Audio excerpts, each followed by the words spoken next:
Bueno, entonces continuamos hablando de los antidiabéticos. En este video vamos a hablar de los secretores de insulina. Vamos a comenzar hablando de los análogos del GLP-1. Entonces, si recordamos, el GLP-1 era una de esas hormonas incretinas que habíamos nombrado en la fisiopatología de la enfermedad. Entonces, como sabemos, uno de los problemas en la diabetes mellitus tipo 2 es la resistencia a estas hormonas incretinas. Uno de los mecanismos fisiopatológicos radicaba en la disminución del efecto incretina.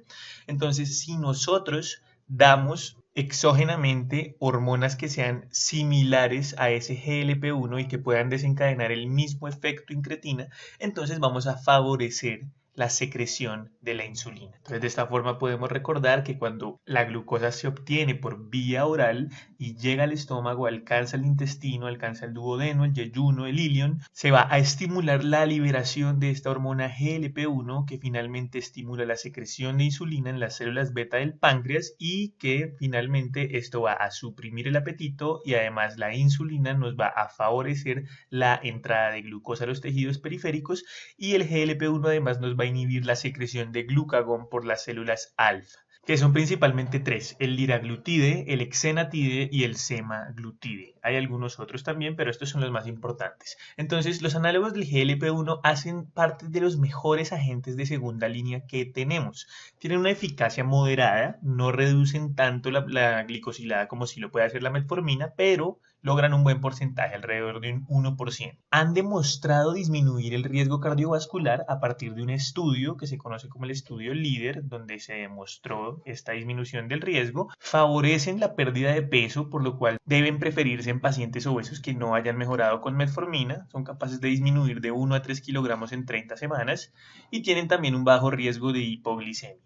La dosis normalmente es de 0.6 miligramos día a 1.8 subcutáneos. Esto quiere decir que estos GLP-1 se administran inyectados, así como la insulina, que es algo que también debemos considerar a la hora de recetárselo a nuestro paciente. Dentro de los efectos adversos que conocemos acerca de los análogos del GLP-1, los más frecuentes son los efectos gastrointestinales. No obstante, también se han descrito pancreatitis, patología vesicular y retinopatía diabética en mucha menor proporción, y las reacciones en el sitio de inyección. Está contraindicado en tasas de filtración glomerular menor a 30 o cuando exista un antecedente de cáncer de tiroides, ya que también se ha visto relacionado con un mayor riesgo de desarrollar cáncer de tiroides. Este es el estudio líder del que les hablaba, publicado en el New England Journal of Medicine, donde se demostró que el perfil para el cual se adecua de mejor forma este medicamento es aquel paciente que sea menor de 60 años, que tenga un IMC mayor a 30, es decir, que sea un obeso, que tenga una enfermedad renal crónica moderada a severa, que tenga enfermedad cardiovascular activa,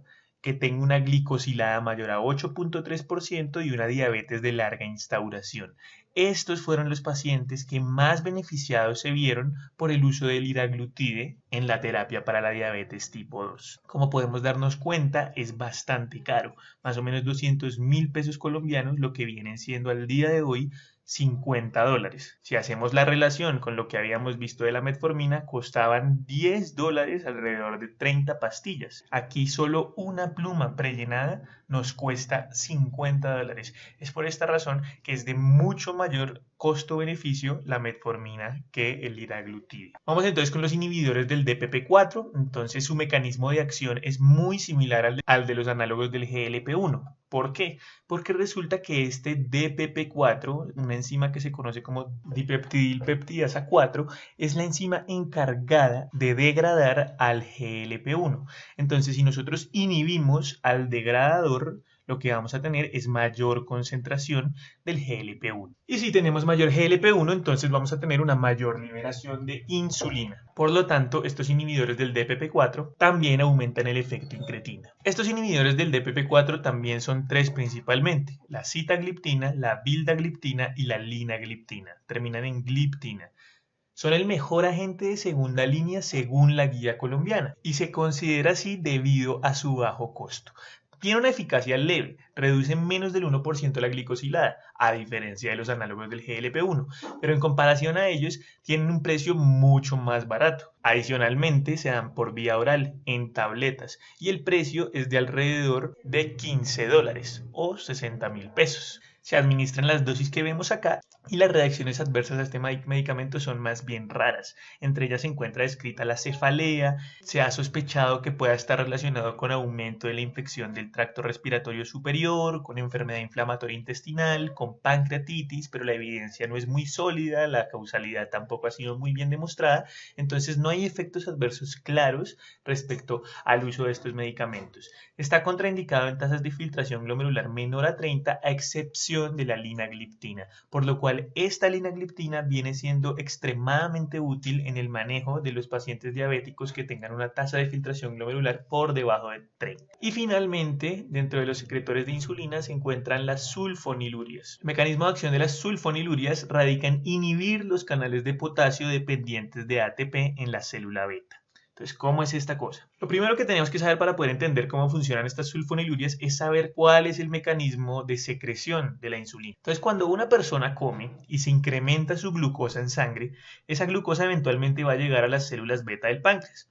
Va a entrar a través de un canal GLUT2 y una vez esa glucosa entra y se metaboliza por todo el ciclo de Krebs y genera ATP, el aumento de las concentraciones de ATP va a generar una inhibición de los canales de potasio sensibles a ATP.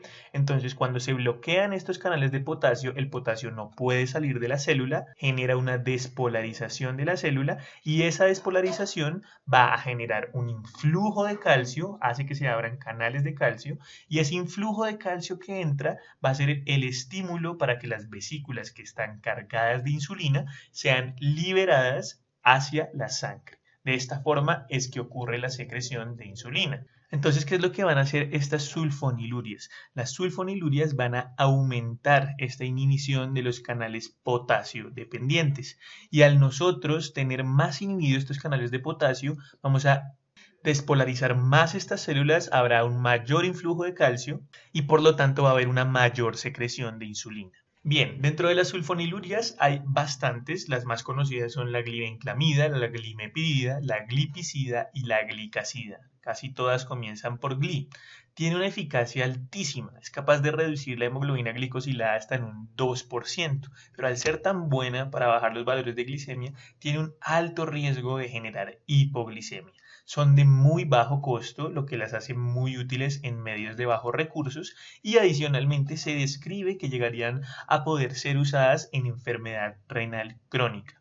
Entonces, esta glibenclamida tiene un precio de más o menos 10.000 a 15.000 pesos, o sea, esos son alrededor de 3 a 4 dólares, por lo que si lo ponemos en comparación con todos los otros antidiabéticos que vimos, son estos los más baratos, lo que los hace muy útiles en entornos de bajos recursos. Se dan en dosis de 1 a 2 miligramos día y dentro de sus efectos adversos más frecuentes se encuentra la hipoglicemia y se han relacionado con un posible deterioro cardiovascular. Por lo tanto, las contraindicaciones estarían especialmente en pacientes hipersensibles a las sulfonilurias y en aquellos que tengan enfermedad cardiovascular. De esta forma terminamos el apartado de los antidiabéticos que estimulan la secreción de insulina. En el siguiente video vamos a hablar de los fármacos que favorecen la excreción de glucosa.